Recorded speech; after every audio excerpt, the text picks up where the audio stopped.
Ooh, can you hear the wind outside? Can you hear that? It is so windy here in Rhode Island. It is out of control. But you know, spring is here, and with it come a lot of those winds as we're losing some of our cold and getting in some of our warm weather. So I hope wherever you are is lovely. Hi, Lumos. Did you want to say a little hello? Lumos, of course, heard that I was going live, and she decided to pop on in. So if you have a furry friend, feel free to bring them on. Hey, Veronica, give them a little hug. Do you want to snuggle?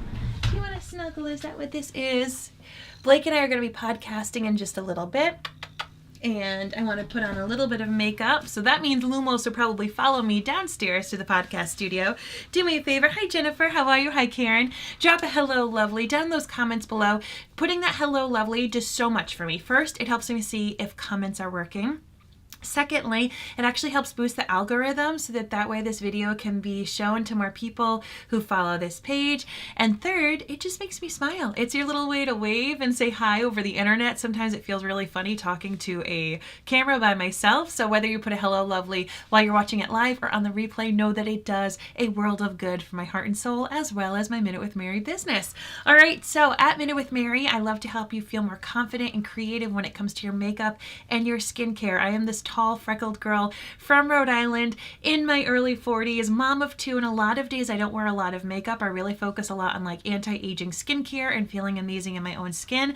But then of course there's always reasons to put on a little bit of makeup, and today that I'm going to be podcasting is one of those reasons. Thank you, Karen. Thank you, Laura, so much for that hashtag hello lovely. Hi, Pat. I hope you're doing well, and thank you, Jennifer, so much. So this month at Minute with Mary, we've got 5-6 days left. It's all about my base face items. So we're talking primer, foundation, blush, bronzer, concealer, and setting products. If you do not 100% love the current makeup that you're wearing for those base face items, whether every day or special occasions, I highly recommend that you shoot me a message, or you could just comment color match in this video, and I can make sure to take care of you, as I would love for you to try something out risk-free for this month, because it also is on sale. So I'd like to save you money, and if you don't love it, know that you get 100% of your money back. So I feel like if you want to try something out, now's the month to do it. So I'd love for you to do that. There's a couple of different options when it comes to your foundation products that you can get at Minute with Mary. The lightest coverage is going to be my BB cream. So this is an SPF tinted moisturizer with some coverage, and it also has anti-aging skincare built inside. All three of the foundation options that I have at Minute with Mary do have skincare built inside, because as you heard me say just a little while ago, I'm all about the anti-aging. Bring on stuff that helps me continue to look youthful. So this is my favorite as we go into the months where you're going to be outside a lot more. You could just wear this, and it pretty much just like, you know, just adds like a little filter to your face. So you can use it, and it really just kind of evens out your skin tone. Really, really easy to use. And as I said, it has that SPF inside, which is fantastic.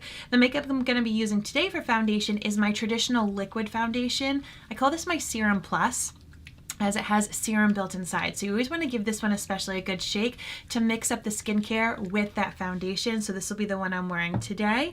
And then the other option that I have is my pressed powder foundation. I love this one, particularly for those of you who have oily skin, those of you who have texture to your skin, so you may not necessarily want the dewiness, the kind of glossy look to your face. You would like more of a matte to hide some of the texture. My pressed powder foundation is fantastic, as it comes in this little compact. You can use a brush and do a light dusting. You can build it up to full coverage. Has a little handy dandy sponge applicator.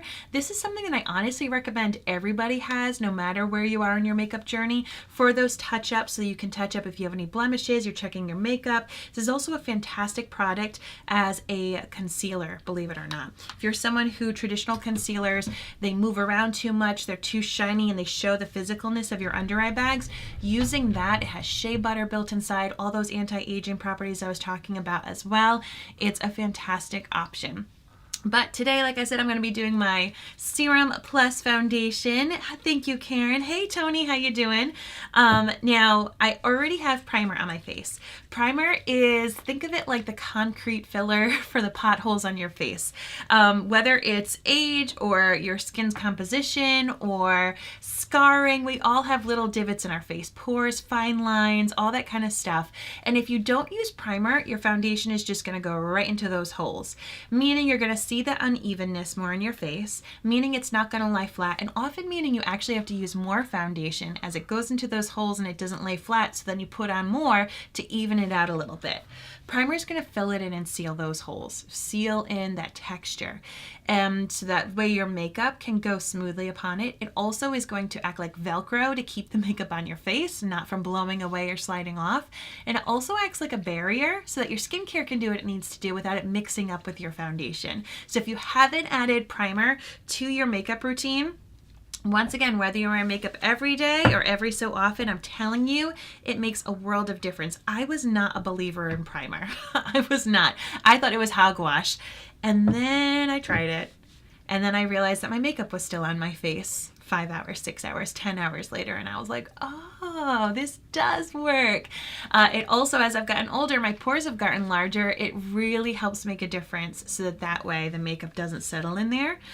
So if having kind of that texture is something that you don't like, that kind of shows up when you wear makeup, even if you don't wear makeup. I have a lot of friends who put on primer and that is it. And it just gives this blurring effect. So all of their natural coloring still shows through, but the texture of those pores or the shininess doesn't really come on out. So that's a nice little fun thing you can do too. Hi Melanie, how are you? So I already have primer on my face, as I do like to let it sit for a few minutes before I go on in with my foundation, as that allows it to do its job. If you just put the primer right on your face and then put your foundation on right away, you're not letting it settle, and it's just gonna end up mixing with the foundation and neither will lay properly. So if you like primer, put the primer on, go brush your teeth, go do your hair or do your eyeshadows, and then after a couple minutes the primer will have set. You really won't necessarily see or feel a difference, but I'm telling you that this is the best way to have success with your makeup. Hey Blake! All right Blake, give me. Are we okay if we start at the top of the hour, my love? Or are you like, no, run down here now with makeup dots on your face? Thank you. I'll do it very quickly, my love. So let me know if the top of the hour works okay. Because we're going to be podcasting. We're going to be doing our listener feedback for the Outlander news of when we can expect 7B. I'm going to actually use this foundation where my concealer would normally be. Makeup dots are a requirement. Oh no. All right, so I'm gonna be moving a little quickly, so I'm not gonna be doing any concealer. I'm just gonna use this Serum Plus foundation where I would use concealer to help cover up all of those discolorations around my eyes. Now I'm just doing a nice light bit, kind of really focusing on the areas where I have the most concern. So my discolored areas, and if you need a color match while I've got things on sale this month, just drop the word color match below. Hi Heather, how are you? Good to see you. Take your time. Just wanted to, oh, thanks Blake. Thank you. All right, my love. Well, I'm glad that you just wanted to do that. All right. And if there's anything else that you need, if you want to get waters, Blake, so that way we can podcast with hydration, that would be good. I feel like I have a hair somewhere on my face. I've got a tickle somewhere, but it's an invisible one, which most likely means it's one of my silver strands. Those of you who are fellow silver sisters, you know those silver hairs that can land on your face and then they're invisible and they just tickle the heck out of you. All right, so I just evened out my skin tone with that Serum Plus foundation. If I wanted to, I could go in where I wanted extra coverage, some of my age spots or freckles, but for me, I really love having more of a medium coverage, evening things out, but still letting some of my natural coloring shine through. Now I am gonna go in with a little dimension. So all of those base face items are on sale. Blush, bronzer, concealer, foundation, you name it. This is one of the items. It's my all-in-one color stick. I've added labels to it because I'm blind as a bat. And I can't read some makeup item labels as well as I would like to and as quickly as I would like to. So I made these giant labels for myself for my color sticks. Check this out. That way I can see chocolate souffle from a mile away, even if I don't have my glasses on.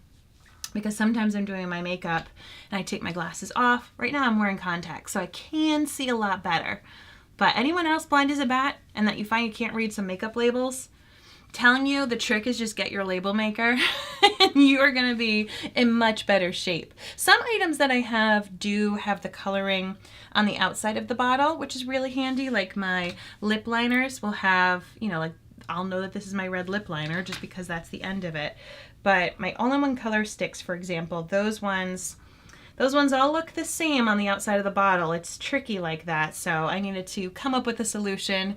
Label maker it is. I can't read any of them, right? Melanie, do you have a label maker at home? If so, I'm telling you, girlfriend, that's the way to do it. That's the way to do it. Especially because it's white, so it's like a nice, big, bold contrast. It really makes a big difference. All right, so that all-in-one color stick, it looked pretty dark when I first applied it, but as you can see, I used a very little bit, and I'm using it to add some dimension to my face, just because when you do more of a medium to fuller coverage foundation, you do become more flat, and you lose some dimension in your face. So adding that in with blush and bronzer really makes your face look more normal again. All right, I'm gonna go in with my favorite of the blush sticks. This is still that all-in-one color stick. You can use it on your lips, your cheeks, your eyelids. I love to use this one in particular for my cheeks. It's called Fresh Orchid. Little goes a long way. Little goes a long way. Oh, I do, says Melanie. I'm going to do it. Awesome. Let me know. Share a picture, Melanie, when you do it, because I'm telling you, it's going to make a world of difference. I used to do it a lot with some of my lipsticks. A lot of my lipsticks have, they're the same thing. They're just black, and they don't have necessarily a color on the outside, so it's a bit harder to differentiate which is which. So I'm going to have to take my label maker to my lipsticks. My lip stains do have colors in the bottom, which is pretty useful. So that way I don't need my label maker there. But as I've gotten older and my eyesight has only gotten worse, I've definitely had to lean into my label maker. What's sad is that, so I had asked the eye doctor several years ago if I would be a candidate for LASIK eye surgery. My brother had LASIK eye surgery, and I know a few friends who've had it, and they've sworn by it, and they're like, it's so amazing. Well, when I was inquiring about it at first, it was before I had kids. And he said that they do not recommend it generally for women who are hoping to have children prior to their having children, because they found that sometimes people's eyesight changes after pregnancy. What? What? As if we didn't go through enough change when we were pregnant. Our eyes can change. So that kind of weirded me out. I haven't read anything about that, but I did not go down that rabbit hole. I just felt like Dr. Google doesn't need to tell me about this weird thing. So I took him at his word. And then I came back, and after I was done having kids, and I asked him, okay, can I have LASIK? And he said, to be honest, Mary, at the age that you're at the age that I'm at, give me a break, doc, that because I have astigmatism, like it just means everything's blurry. So sometimes it's better for other eyesight problems, but that also because of the age that I'm at, that in general, probably in a decade anyway, I'm going to have to start wearing reading glasses, that everybody's eyes deteriorate. And that for people who get LASIK done earlier in life, it's worth it because they can go a decade, 2, 3, 4, whatever, without wearing glasses.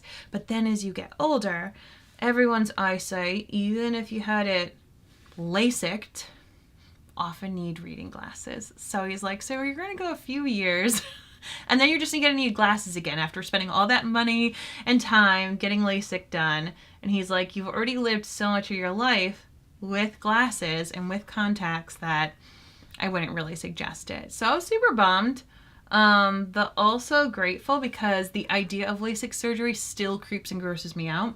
Even though loads of people have done it. Loads of people have done it. For me, it creeps me out. I'm happy it works for everybody, but I was slightly relieved when the doctor told me I couldn't do it. All right, I'm taking my lip liner. This is in the shade Pride. It's my red. When you wear a bold lip, couple of tips for you. First off, getting a lip liner is really helpful because you can carefully draw where you want the product to be. Sometimes when we use lip gloss, lipstick, things that are creamy, they can sometimes go into your little lip wrinkles, and lip liner doesn't move. It moves for about 30 seconds and then it sets. And so this is really great if you're someone who does have those fine lines where you find lip products kind of move and shift all over the place, as this is going to lock it in. It's going to act like a pen to keep your makeup where it's supposed to be. I told Blake I was going to podcast at 2 o'clock, and here I am. It's 2:02. I'm being naughty. The other thing that I like about it is doing what I'm doing right now. I'm filling the lips in, when you wear a bold lip color and you don't fill it in, and then the day goes by and you eat or drink, sometimes you end up having like a ring of lip liner around. So I like to just do a light coat. That way, as my product fades, it's gonna still, as the lip gloss or lipstick fades, I'm still gonna have the lip liner base holding on tight and still having that color. Lip liner isn't necessarily the most hydrating product, but that's because it's really strong and it holds on and it doesn't move and groove. Anything that's more creamy or glossy, it's lovely for that. It's hydrating, it feels nice, but if you eat or drink, it falls off, it goes away right away. Jennifer says, wow, Mary, that's crazy about LASIK. Good to know as someone in her early 40s who also has astigmatism. Yes, right? I was like, that kind of stinks. But on the flip side, Jen, if you're already used to wearing glasses and contacts and everything, I kind of get it. So I was grateful for my doctor. I feel like there's definitely probably some doctors who would say, yeah, sure, do it, and take my money and just kind of go from there. But he was sweet, and he's like, he's still a glasses wearer, which also made me think that, you know, as someone who's probably chosen not to have LASIK, or maybe he did have it and then he had to go back to glasses anyway. So whatever it was, it like partially upset me. And then I was grateful. A little bummed, and then okay with it, because nothing needs to change. All right, so I just fluffed up my eyebrows. I have really thick eyebrows, so I don't necessarily always fill them in, but that is another fountain of youth secret. If you're not aware, eyebrows are one of the first areas that you show your age. They turn silver or gray as your hair is turning silver and gray, and also they lose some of their fullness. So a couple of things you can do is you can take like a collagen, like the one that I have at Minute with Mary, a beauty collagen that is focused on helping with your hair, your skin, and your nails. That's going to help really thicken those up just naturally from the inside out. Another thing that you can do is fill them in with a pencil or do a brow growth serum. But they're one of those little tricky things. It's like brows and the back of your hands. There is some telltale areas that people spend a lot of money to work on other aspects of their bodies, but there's some areas that often do give it away, and that is one of the reasons why I love my liquid collagen, because it works on those even tricky places, because it works on the hair, skin, and nails. So even the skin on the back of my hands are getting helped from that liquid collagen. A lot of people spend a lot of money on face products, skincare products, but they don't really take care of the rest of their skin. And it's like, your skin can look great on your face, but if the rest of your body is looking haggard, we're gonna know. So, fun little tip for you. All right, so I'm just putting on a little bit of my Quadra, my 4-in-1 mascara, but I do have to get downstairs so I can podcast with Blake. This is one of my favorite lipsticks. It's called Wealthy. It is just such a great cool toned red. Cool toned meaning it has, I think I just shoved it. Sorry, there you go. I was so excited, I twisted it way too high. It's got a little bit of like a bluish hue to it. Cool toned means it has that berry blue tone, but as you can see, it's not like it's purple. It just has a cooler coloring to it, rather than a coral, rather than a peach. And a cool toned lip product makes your teeth look super white. Look at that. Isn't that crazy? So if you drink a lot of coffee, a lot of red wine, if you just are not super confident about your smile, telling you a cool toned, it doesn't have to be a bold red, but a cool toned lip product, something that has more of a bluish, purpley hue to it, is going to make your teeth look super white. Gonna go in for a second coat just on the tips of those lashes. I have found with this Quadra, so this is my Lash Growth Serum, Lash Primer Infused 4-in-1 lash product. Because there's Lash Growth Serum inside of it, it's smooth. It's a very smooth mascara product. It goes on like butter. But to build up the volume, I do let it dry a little bit in between coats. All right, there we go. Got the results that I was looking for. Let's do a quick little spritz with some Prime and Set Mist. And we are good to go, my friends. I'm going to go podcast. I hope you have a great day. If you're a fan of Outlander, make sure you head on over to the Mary and Blake page in a little bit. So we're going to be podcasting.